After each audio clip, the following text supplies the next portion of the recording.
So, sabi ni Mommy, kahit may pera ang asawa mo, wag na wag kang papayag na wala kang trabaho. Mas maganda pa rin kung dalawa kayo ang nagwo-work.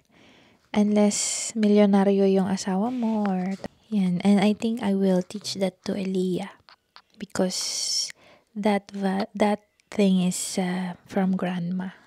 Ito yung nilagay namin na bago sa kanyang room. Ang kanyang bookshelf sa wall.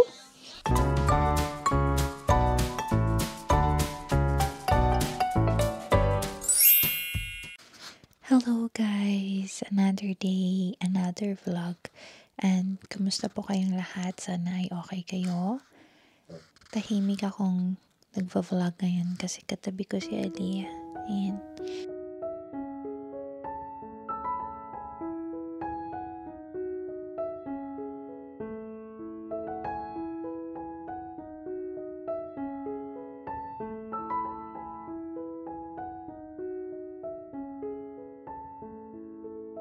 Today is 6 of September 2025. Supposed to be lalabas ako. And supposed to be Aliyah is going to see her grandma. And siya yung mag-aalaga kasi si Andy. It is the start of his football games din. So guys, yung asawa ko every Saturday, pag football season, meron siyang football. So naglalaro pa rin siya guys. Competitively. Because that is his passion. I'm supposed to go out with my friends and meet them. Pero hindi na ako natuloy because nga masama ang pakiramdam ni Aliyah. So kagabi, parang nabanggit ko to sa last vlog ko. Kagabi, nag-fever siya ng 39 degrees. Tapos hindi siya nag-take ng Calpol kasi ayaw niya. So, 4 a.m. pinilit namin siyang mag-take ng Calpol dahil mataas pa rin yung fever niya guys. So 39 degrees from 8 p.m. yesterday until 4 a.m. Hindi bumaba yung fever niya. So nag-worry ako kasi 8 hours na hindi pa rin bumababa. So sabi ko kay Andy, I woke him up. Sabi ko, let's give her the Calpol. And then, fair enough, nung na-take na niya yung Calpol, lahat kami nakatulog ng 4 hours. And then, paggising niya kaninang umaga, wala na siyang fever. Pero, may sinat pa din. So, tsaka, nakakapaglaro na siya, pero, hindi pa rin siya yung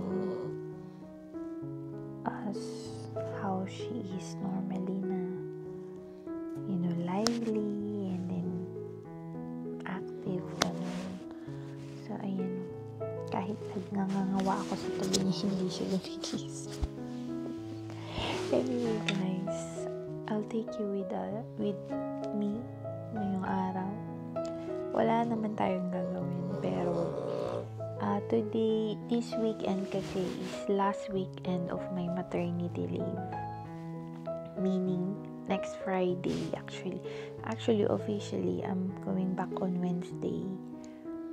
Pero may conference ako sa London. So, I'm going to London. And then, that's Wednesday and then Thursday. So, 2 days. Supposed to be first day ko sa Wednesday. Pero yun nga, maglo-London ako. And then, I will meet my old colleagues sa Philippines before kasi a-attend din sila sa conference. So, which is really nice. I try to vlog.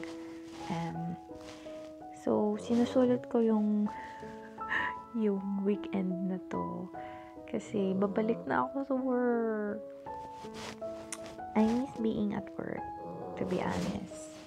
I miss having adult conversations. Yung, alam mo na, hindi bata yung kausap mo. At saka, I miss seeing patients, ganun. Though, syempre, kung ako papipiliin nyo guys, pipiliin kong mag-stay at home mom. But I can't do that because ewan ko, I feel like tinuro kasi yan nung mami ko na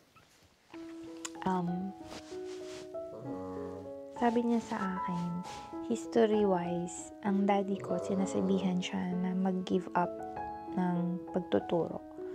But then, she said, naisip niya na, ba't ako mag-give up magturo? Parang pinaghirapan ko tong i-gain. So, kahit na may pera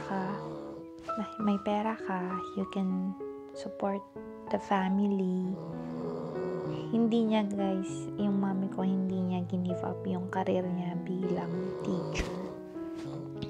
Sabi ni mami, kahit may pera ang asawa mo, wag kang papayag na wala kang trabaho. You have to have a job for you. Because, first, sabi niya, naalala ko yun, you have the reason to get up every day.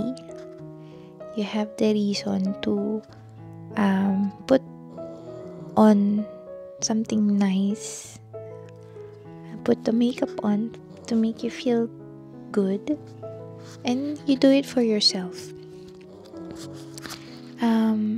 So sabi ni mommy, have a job because that's for you, that identifies you, and that is yours forever. Walang makakakuha yan sa'yo.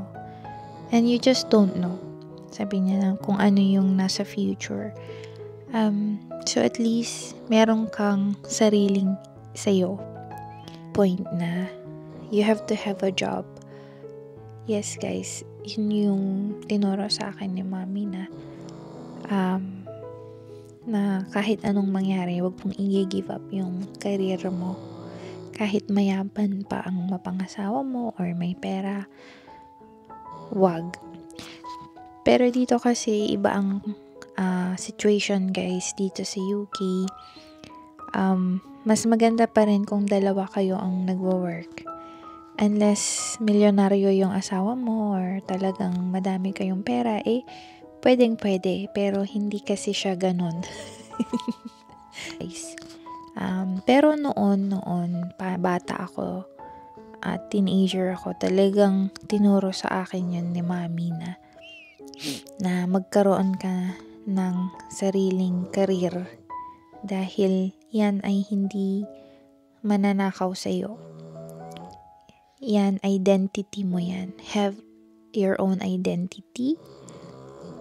Don't just umasa sa husband mo, but have your own source of income. Yan. And I think I will teach that to Elia because that thing is from her grandma. So paglaki ni Elia, ituturo ko yan sa kanya. Na have a career, earn your own money, even though your husband can provide for you. Have an identity of your own.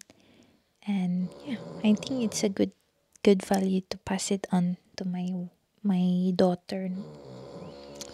Yeah. Hello! Dito tayo ngayon sa kwarto ni Elia. So, may mga changes lang ako. Glare pala siya. May mga changes lang tayo dito sa kwarto ni Elia. So, as you enter, ito yung nilagay namin na bago sa kanyang room. Ang kanyang bookshelf sa wall hanggang sa baba. Para kahit andito siya, ay nakakapagbasa pa rin siya ng books, which is really into it. Naglagay din tayo dito ng cube boxes para dun ilagay yung mga toys ni Elia. Ito yung dati niyang changing table. Hindi ko muna siya i-discard kasi in case may kilala akong magbubuntis, yung mga friends ko dyan na magbubuntis, pwede kong ipamana. Ano? So, ito, nilagay ko yung mga toys niya dyan. Ito, hala, baby! Ito naman yung single bed na pwede siyang gawing sofa. So, sofa siya muna. And then, yeah. Para pag meron kaming bisita, dito sila hihiga. Ayan. Hello? Yeah! Do you want to play? Pinapanood ko siya ng Bebefin kasi ayoko muna siyang napapagod because, hello baby! Because nga may lagnat. May sinat pa siya ngayon eh. Kabibigay ko lang ng Calpol. Okay, mommy will shut the door. Baby, come on. 1, 2, 3. Wow, use your head. Tapos, ito yung kanyang camera. So, kunyari, pag bababa ako, I can see her from the camera. There. Okay? Happy? Yes. And then, sa floor, andyan yung playing mat niya. So, do you want to play with your toys? Yeah? Alright, let's go there. Yeah. Basta natin. Wow. Ajigi.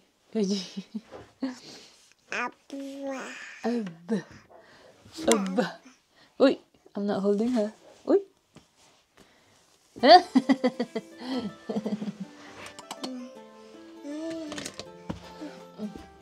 Sige, maglaro ka dyan.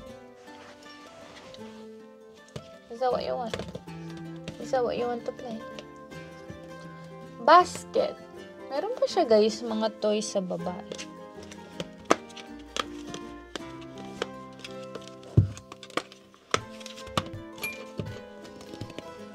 You can take it out. No.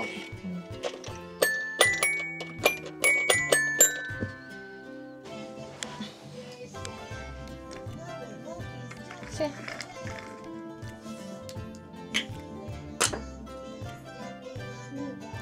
Uy. What's that? Teddy bear.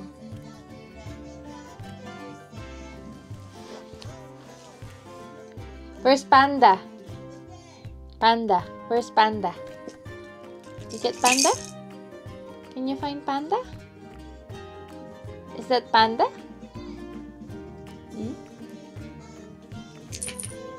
Oh, Teddy.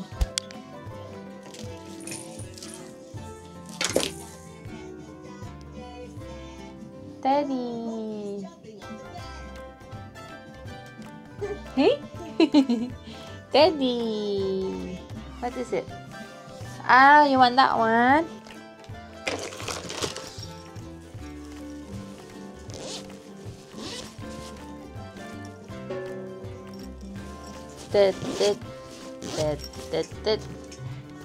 Little ducks went out once.